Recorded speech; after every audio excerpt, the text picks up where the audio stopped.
Three, two, one. Hey guys, welcome back to the EFC Hour. In today's video, we will be talking about the post-fight analysis of Islam Makhachev versus Bobby Green. Salman, your thoughts? Man, what a quick fight, right? It was. It was a dominant performance by Islam yet again. I thought he was just so quick with it, bro. This time he just came in and then right off the bat, took him against the cage. I think a minute 30 into the fight, it was over. Because once he had him at the cage, he didn't get off. His defensive wrestling was good, but then he wasn't able to get off of Islam. And yeah, that was the end of the fight. It was 3 minutes 30 seconds, and I enjoyed every moment of it, bro. There was a chess match. There was striking in this, there was wrestling, and there was ground and pound. So everything that a fan would want was there in this fight. Even though it didn't last too long, I think Islam does deserve all the respect that he needs. 100%, bro. Exactly. 100%. The man risked his title opportunity, right? Because if he had losses, imagine if he had losses with whatever freak accident, right? Say he slipped, say he hurt himself, God forbid. Anything could have happened. And say he had lost to Bobby with whatever reasoning. He would have potentially lost his title opportunity, right? Yep. He earned it, right? So, people say Bobby's not a ranked fighter or he's not. Well, he is ranked. He's 11th. Yeah, but he's not top five, right? To be able to put you in that title fight. So he's not up there with the best fighters in the lightweight division. He's not got the wrestling pedigree. It's like some of these guys have. He's not like Beneil. But again, the flip side is if Islam had lost, he could have just been like Justin Gaethje and waited out for his title fight. You know, like a lot of the smart fighters, I shouldn't say smart fighters, but a lot of the fighters when they're in that position, they don't want to risk it. There's too much risk and not enough gain. Islam didn't really gain much here. He just gained another fight on his win streak, but he was risking a lot. This only goes to show Islam doesn't fear anyone in his division, bro. Put anyone in front of him at any moment, he's gonna take it. You know. Yeah, if his mind is set to fight on a particular day, he's fighting on that day. Right. No matter who you put in front of him. He's also called out Brock Lesnar in one of his post-fight interviews. Come on, bro. I mean, he's like, DC, I'm calling out. Let Brock Lesnar know I need this fight. Exactly. Just goes to show he's on some other level, man. Come on. I mean, the way he dominated in this fight, he first 1 minute he was on the feet, on the legs, striking with Bobby Green. Bobby Green, I mean, tried to do something with him. I like the way he was being elusive, though. I like the way he was going left and right. He wasn't just going back.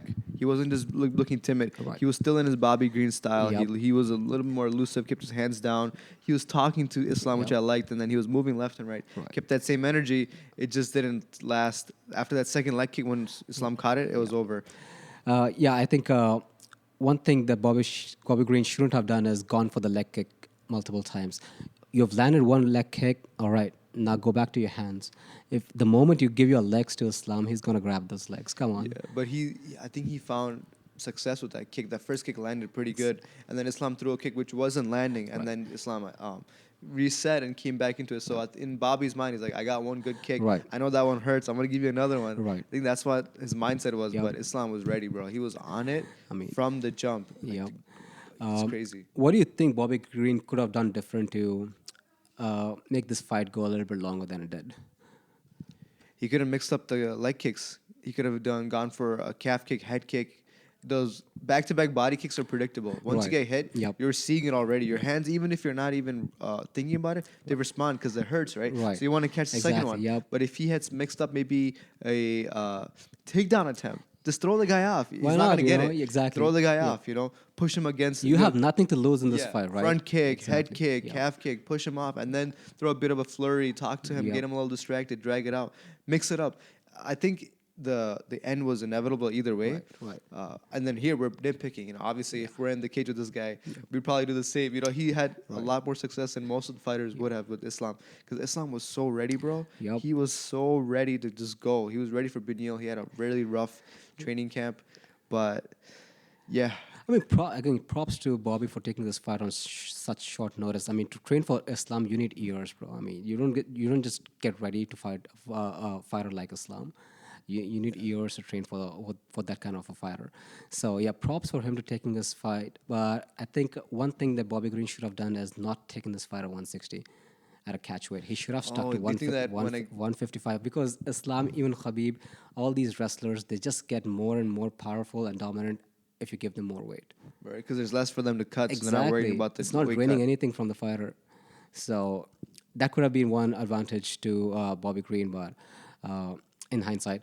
But also, what Bobby Green could have done is, as soon as the fight started, he should have just kept attacking with his punches. Just charge at him. Just charge at him, close the distance, don't give that distance, because as soon as there is distance between a wrestler, they just shoot for the double leg or single leg, bro. And it's very hard to see because they fake it with the uppercut or or a punch, and then just go for the legs. Yeah. It's very difficult to see. So when there is no distance, less distance between the opponent, then there's it's harder to shoot for a takedown. You can get him in a clinch if he goes for a takedown. You can get him in a clinch and then just go to the cage and just put him against the cage. But yeah, taking down would have been difficult for Islam. I think that charge, that that approach only works with fighters that don't have the best boxing. Right. And Islam's known to have decent Absolutely, boxing, yeah, right? So if he had gone into the fire, I think it could have ended even quicker. Maybe Right. in a knockout. So The only way Bobby Green could have won this is on a stand up, right? There's no way he he's could not have winning won this on the decision, he's ground not- or yeah. anywhere else. So yeah, you're right. Yeah, Let's go with exactly. reckless abandonment. Yep, exactly. What's there to lose? I mean, Yeah. because your main weapon is your hands, so just stick to it and go for it. Yeah. So, but again, I mean, I think I was watching the post-fight interview of Bobby Green, and he's like, "I apologize to the fans. I tried to do everything I could, but I think Megan, it was who was interviewing him. She's like, do not apologize, and rightly so. He has nothing to He apologize. has nothing for, to bro. apologize for, man. The man saved the fight card and Exactly. on 10 days Yep, notice, bro. yep, So exactly. nothing but respect for And he Bobby took Green. quite a beating as well. I mean, He did. It was ground and pound, and a massive ground and pound. Herb Dean, rightly so, stepped in and at the right time, and it was a good stoppage by Herb Dean. But yeah, I mean, like I said, Bobby Green. I think Megan asked him if he would like to fight Islam again in the future. And it's like, yeah, I got to train a lot for that, but I would definitely like to meet him again in the cage.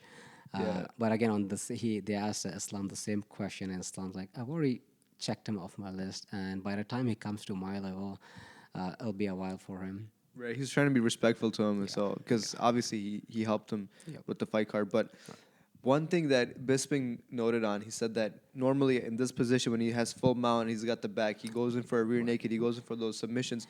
But I think Islam made it a point to show off that he can finish fighters, and he even said it after. He's like, I like finishing fighters. Now it shows I'm dominant. It shows a different side of me. Just because I didn't do it didn't mean I didn't have it in my tool shed.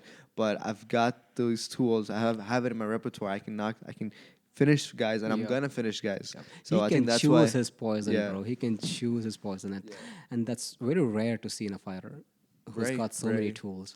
Yeah. If you just go to look at the fight, right? He stood with Bobby Green. He exchanged punches. He exchanged kicks. Then he took him down, shot for the double leg, clean, got it, took him down, and he went for the what was that? The Kimura. The Kimura. He had him almost. He went for the Kimura. And then Bobby almost got had out him. of that position, but it was in a worse position. Yep. He scrambled to give him even more. Then he got on a full mount, bro. I mean, come on, Bobby did everything that he could possibly do, but he got on a full mount on a fighter. So that's pretty rare to see as well. But I think Bobby Green was explaining what Islam was doing. So he was saying this, these fighters, these wrestlers, inch by inch, they just make themselves comfortable on whoever's on the ground, Right. and they just do what they wish doing. He said the same exact thing that Dan Hooker said. Right. He said Islam's very strong and he's very patient. Yep. They both said he's very patient. It's because we know as fans what's going to come up. We know what he's going for. These fighters obviously know what Islam's going to go for, what's his favorite. But the way he set it up, it's like that's how you know an athlete is so dominant when everyone knows their game plan and you still can't stop them, anything, bro. exactly. You It's still so can't do anything about it. I mean, their fighting style resembles so much to a snake, bro. When a snake gets you, the more you struggle, the more it's gripping against you. Yeah. The It's more like it's that crushing quicksand. you, right? It's like that quicksand and analogy. it wants you to struggle because it can get a better grip when every time you struggle. It can get a better position in you. So I think Islam was saying as well. They asked him, "What did you feel when you took him down?" I knew he was gonna be here for the rest of the fight.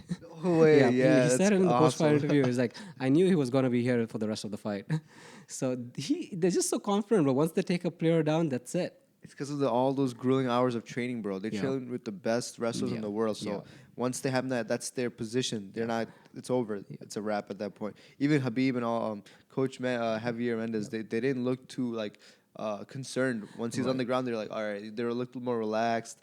Javier's got his Yep. hands folded. They're just talking him through the positions. It was another day in the Right. park. How hard must have been those punches that Bobby Green just couldn't defend against them? It wasn't even that, bro. He said that that he was using Islam was using his hips to control him because he couldn't get out. So Right. not only was the punches were coming in, but it's the way that Islam had that full mount and he Right. controlled him with his hips. Yep. Bobby wasn't going anywhere. Yep. So even if he could say, bear a few more of those punches, he's not defending. And Herb Dean's like, you got to defend, actively play, Yep. show me something, shows a little defense. But he couldn't. He's already Yep. guarding himself. Yep. He's trying to explode off the ground. He couldn't because Islam's got such a tight grip of him. Right, right. He wasn't going anywhere, bro. So even if they weren't that heavy, it's just the position that Islam was in, such a powerful position. He wasn't giving that up. I think the fight was already over. Yeah. Islam could have ended it with the rear naked, or he could have, like he did, finished him off, or just controlled him and done something else. Kimura, he almost got it. Yep. So it's the positioning that Just they're in, bro. when you see a fighter who knows exactly what to do and knows how to use their body parts in the exactly right way, it's just a pleasure to see, bro. A fighter like that, and Islam is rightly so that kind of a fighter. He's like almost peaked at his full potential almost as a fighter. Yep, exactly. Awesome When to you see. know how to use every part of your body, and that's a Right. complete fighter. You Yeah, know, it's you know awesome. where your hips are supposed to be. You know where your legs are supposed to be. You know where your shoulders are supposed to be. It's just the placement of weight, right? It's just like muscle memory, and then Yep. they're reacting. They know in Exactly. each Yep. position where they need to be and Yep. how to set their body up Yep. and like shoulder, hips. Right. So So one thing I wanted to talk about was man, I feel bad for Bobby, bro, because like he seems so disoriented after the fight. He's just like rubbing his head. And, Yeah. Megan asked him, "Do you want to come back? Do you want to headline again?" He's like, "Can I be honest? I don't really want to do this." right, because Like, damn, bro, that you, sucks. You see, he had 10 days to prepare for Islam, Yeah. right? And out of those 10 days, 7 days were gone in interviewing. Yeah, I you're mean, right. He spent a lot of time, and then dude- also he's like, "I don't want to wait till the end of the night to fight. I just want to fight and get out." Exactly. But you don't want to say that his coach is probably punching yeah. him in the head, like, "Bro, don't do that. You want to be in those top fights." You have to do those interviews as well because that's what brings eyes as well. Yeah. So I mean, you can't ignore those and run away from those. So even Nate Diaz and Nick Diaz can't ignore those. They have Yeah. to take those interviews. they I take think it's them. part of the contract or something.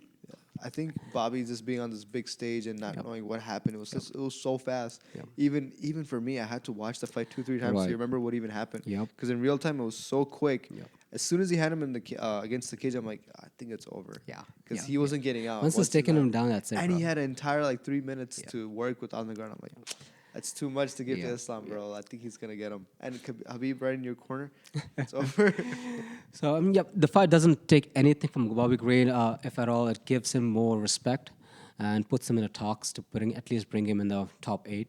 Yeah. Even though it was a loss to him, but he was really good with Nusrat Haq Prasad. So, but talking about Islam, come on, bro, you gotta give him the title shot now. He deserves it. 100%. The man deserves it. He's earned it, and he risked his win streak and his title opportunity Right. by taking this fight. He did nothing Right. but help the UFC save their card. Because Exactly. he could have pulled out too. He could have been like, Benil's not here. What am I gaining by fighting this guy? If anything, I'm losing. So he can have stepped out. And then the UFC, they lose a card basically. They don't have a main event. They're gonna scramble and try to get something. So he risked a lot. So just because of that risk factor, I think that's puts him right next after Yep. Justin Gaethje and Oliveira. 100%. Absolutely, 10-fight win streak, bro. Come on, he's almost the same as Oliveira now. Yeah, So I think they both have a similar. You have to get a title shot after this, and yeah, I enjoyed all 3 minutes. It was fun to watch. I mean, this guy's got a long way to go. Man. the I mean, next level, bro. just a long way to go, but I mean, he's got. I mean, come on, we're gonna see him as a future champ, definitely. One of the reporters asked him, like, once you win the title, Right. hopefully he wins it, right? But once you win the title, are you gonna be a double champ? He's like, yeah, let's. Right. I'll see. Yes. You know, I'll go up and weigh out because he's a big guy. You Yep. know, so Yep. he could potentially be a double champ in Yep. both divisions. And I think when he gets the championship at 155, I don't think there'll be anyone, at least for a while, that can actually give him a pose a challenge to him at 155. I think if he He would beats have the beaten. big, He would have beaten everyone, right, in the division by the yeah, time, except Chandler, I believe. if he beats the big names, Right. I think that's a clean house Yep. because if you all you have to really worry about is Gaethje, Chandler, Connor, Yep. right? These are the big guys. I mean, I wouldn't say Connor, but yeah, Gaethje, Chandler, and Dustin Poirier, I think, Yeah, but I don't know if Dustin's still gonna fight. He was like kind of alluding to and retirement. Beneil Dariush as well. We can't forget him. Yeah, yeah. But- Actually, yeah. There's a lot. But I think if as long as he gets like the at least 3 of those top 5 Right. guys, then he should be like, all right, Yeah. now I can go to the next division if Yes, he wants possibly. to. He should definitely fight Beneil Dariush. I mean, that guy. Uh, I mean, he doesn't speak too much. That pro guy. He doesn't steal the limelight a lot, but he is a good fighter, bro. He deserves the respect that he He needs. speaks when he needs a car. Yeah, exactly, Elon! exactly. So, I need a car. yep. He's a fun fighter too, and yeah, I would like to see Islam definitely fight. He did him. say that, right? He's like, either this year, next year, I'm gonna see this Yeah. guy eventually, with or without the title. I'm gonna see this guy. So yeah, Yeah. Islam I think recognizes that Beneil too. is the only guy that can pose a little threat to Islam, and I don't think anyone else in the And I in the think whole these- division. Yep. And I think these wrestlers, they love that challenge, bro. yeah. That's why Habib used to call out Tony. Yep. That's the one guy he would always, give respect to and call him out because Habib knew this guy went through that long stretch of Yeah. fights and win streaks and everything. So now But- Beneil's like the Tony for Yep. Islam. Well, Khabib did say he would squish Tony because he's just too thin. They thin. said that with Yeah. every fighter. They're I gonna mean, squish see, and smash Tony him. is old now, so fighting with these wrestlers, I don't think Tony should be taking these wrestlers on. No, that's So, yeah, all in all, a great fight night. Enjoyed it thoroughly. We'll see what comes next for Islam. Yeah, 100%. He's gonna have to fight, man. He has to fight. Yep.